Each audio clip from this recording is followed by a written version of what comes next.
முன்சாமி பிசாசு மாதிரி பின்னால வந்து சுரண்டி பயமுறுத்தல. அந்த நாய்க்கு வாய்ஸ் கொடுத்துருக்காரு முன்சாமி. முன்சாமி நைட்டு நேரத்துல தனியா படத்தை யாரா இருந்தாலும் பயப்படுவாங்களா? எது சார், புலிய பத்தி உங்களுக்கு எதுவும் தெரியாது.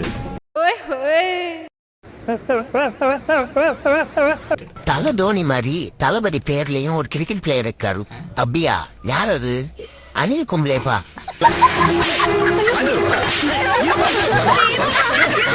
உடனே இப்ப வந்துருவாங்களே அணில். பின்னாடி வாழ்த்துறதா நானும் ஒரு அணில் தான். உண்மையை சொல்றவங்க தெய்வத்துக்கு சமம் சொல்லுவாங்க. நம்ம கிட்ட 50 பேராசூட் இருக்கு, ஆனா நம்ம 49 பேர் தான் இருக்கோம். என்ன விட்டுருங்க. ஏடா ஃபர்ஸ்ட் 49 பேர் இருக்குன்னு சொல்லிட்டு சொல்றான். 50 பேராசூட் இருக்கு. ஒன்னு எக்ஸ்ட்ரா தான்டா இருக்கு. இந்த ராமலிங்கம் ஆலைய பார்க்க முடியல எப்படி இருக்கு?